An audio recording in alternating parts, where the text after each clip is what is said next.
Hello there guys, this is Christy Lewis from Dostoevsky in Space, and today I'm going to be talking about my January wrap-up and my February TBR.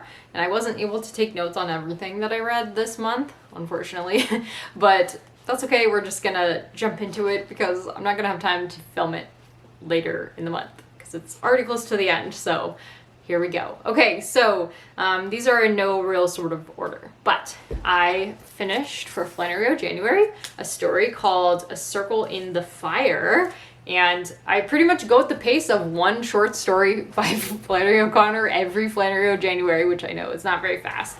I have read most of her short stories at one time or another, but I want to make in-depth videos about them, and it's just going to take some time to do that, so it's fine, whatever.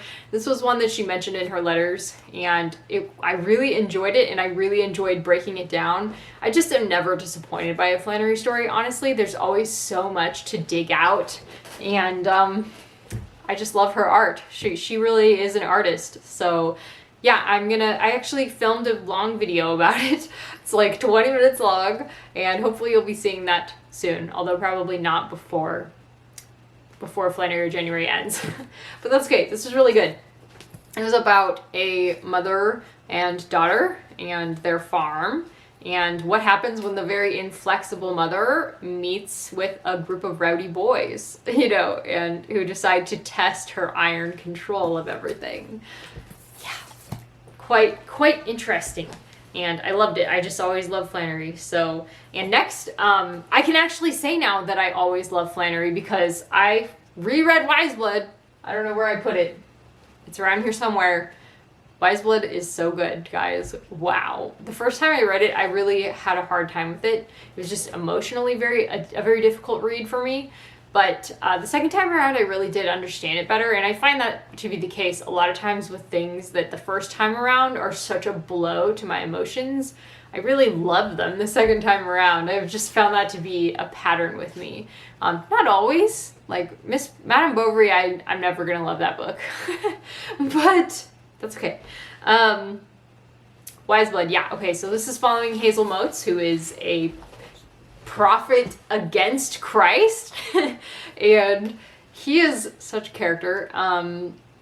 It really follows him down his spiral of trying to convince everybody that at first he thinks blasphemy is the way, and then he tries to kind of create his own religion and realizes how hard that is, and he just goes all the way down that path that you can think of. So yeah, it's quite a journey. It's not a happy one. This is not a happy, good feeling story, but it's very, I think, hard-hitting in a way that I really don't find to be the case from a lot of modern Christian or Catholic writers. I haven't read a lot of modern Catholic writers, so I think Catholic, I'm not sure why, but I tend to like the works by Catholic authors better than Christian authors.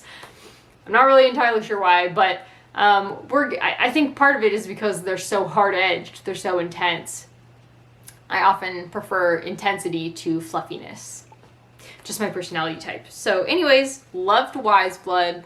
I'm so glad I reread it. I probably wouldn't have reread it, except that Noah sent me my copy of the book, and he was like, yeah, we're gonna read Wiseblood this year. And I was like, yay. I'm so glad that we read it though. And we're gonna have a live show on his channel. By the time you're seeing this, we've already had it, I'm sure, because tomorrow is the live show. Next, we have a DNF, unfortunately. This is Last of the Talons by Sophie Kim. This is a Korean fantasy, and it also includes The Legend of the Pied Piper, which obviously isn't Korean. I think that's German. But honestly, there's some cool things about this story, like the presence of a tokebi, which is a goblin, a Korean goblin, and I'm sure there's a romance later in the story. I have a feeling it would get better if I gave it time, but I did give it 10%. And I think it's something about the writing style and probably just the moral outlook of the story. I just wasn't grabbed by it. I need higher stakes than life and death. I actually need like eternal stakes. That's what I need. I need supernaturally high stakes in order for me to be interested in a story. And that's why I really enjoy Christian and Catholic writers of a certain persuasion, is because, like, you know, a lot of Victorian literature, for example, because they usually take into account the moral stakes, whereas modern literature, not so much. So, unfortunately, that one's not for me. I think Jenny loved it, though. She actually finished it on sprints earlier this month in January. And that's why I was trying it, was because she was loving it. But, as is typical, if Jenny likes something, it's probably not my favorite, and vice versa. So, unfortunately, I just tend to swipe genre fiction these days. That's just what happened with this one. So nothing bad. I think, honestly, for a plot-driven reader, you would really enjoy it. And not that it didn't have characterization. It's just, it's not the kind of characterization that I like. We'll put it that way. So it wasn't grabbing me. So that's it for that. Another thing that I DNF'd this month was The Time Traveler's Guide to Regency Britain by Ian Mortimer. Honestly, it's just a little dry and dull. I DNF'd it around 20%. I was listening to it. At first, I was trying to read it physically, and I just was not interested. Like, I was really trying, and at first I was thinking, oh yeah, this is interesting, I'm learning a lot. But it just stayed so dry and dull that I just couldn't get into it. I don't know, if some of you guys read it for Feb Regency, let me know what you think of it throughout. 20% through, I DNF'd it. I do have another book, though, that someone recommended. Actually, they said they were reading it. And I was like, oh, I want to read that. Somebody commented on my channel. What is it? It's Revolution by Peter Ackroyd. So I got that one. I have some books by Peter Ackroyd on my shelves. Do I have Revolution? Civil War, Tudors. I have a Civil War and the Tudors by him. Is that the same trilogy? I don't know. I know I have a third one by him. I don't know where it went. Anyways, I'm curious now. Anyways, I have that one on audiobook. So I'm gonna try to make that my nonfiction pick, because the other thing that I DNF'd this month was also, oh my gosh, did I not write it down?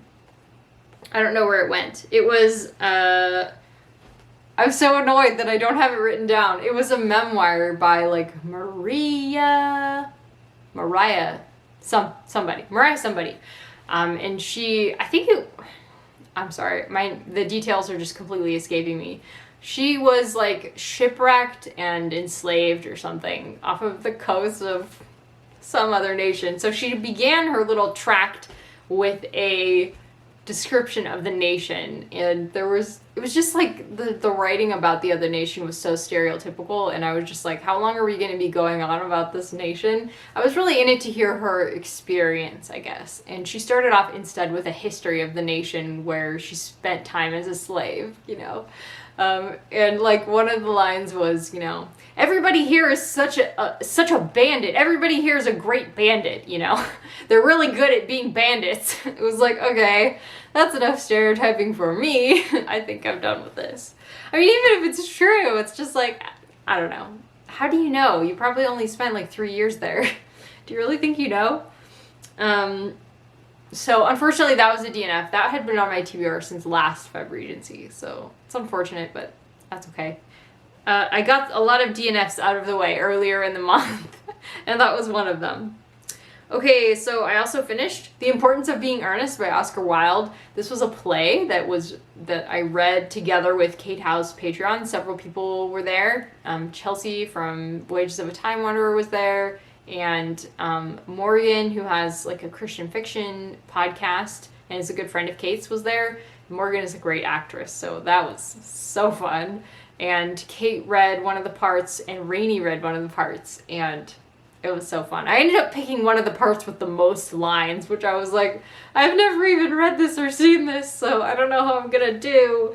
But honestly, it really kept us laughing, and every time Morgan spoke, there was just an explosion of giggles. Like, she was so good. So that was a blast, and I just got the DVD from the library today to watch the movie with Clonfirth. Yeah, I love Clonfirth. So I'm excited to try that. Woohoo! It's supposed to be really funny. If Morgan says it's funny, it's probably funny. So excited for that. I also read Psalm 77 this month, And because I didn't take any notes, I don't even remember what it was about at this point. So that's unfortunate. I also finished 2nd Peter though with my community group. Woo! We also read 1st Peter and James last year, so we're going very slowly.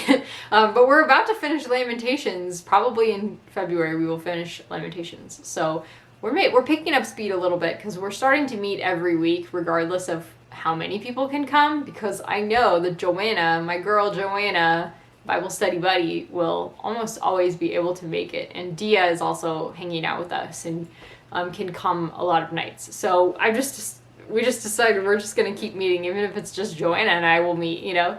And so we're actually making progress now. So that's really exciting because I really wanted to have a Bible study that would meet most weeks. I didn't want one that only met once a month or something. So I'm just extremely pleased. I feel like God has really blessed me with this group. So thank you, Joanna and Dia. I love you guys. I love everybody in my group so much. Like, it's the best group ever. If you're not in a community group, I highly recommend it. It's just the best. Also I actually finished The Man Born to be King this month, I guess, because I wrote it down this month. I'm surprised. I thought I had finished it before the live show. Maybe I didn't quite finish it until after the live show. Regardless, The Man Born to be King, 100 out of 100%. I absolutely loved it as much the first time I read it through as much as I loved it the first time. I loved it as much the second time as well. So I'm planning to go on and read that some more, hopefully starting next month. I want to actually finish what I listened to. It is an audio play. It was written to be a radio play, so it worked great on audio, but there's a lot of notes and stuff that I really want to go back and read. So excited to try that during Lent.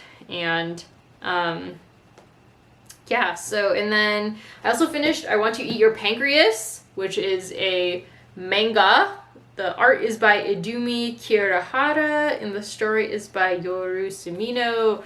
I'm not really sure how you pronounce Japanese names at all yet, because I don't know their alphabets yet. But hopefully by next year I will. This was really lovely. It's called A Bittersweet Romance on the back, but it's not a romance.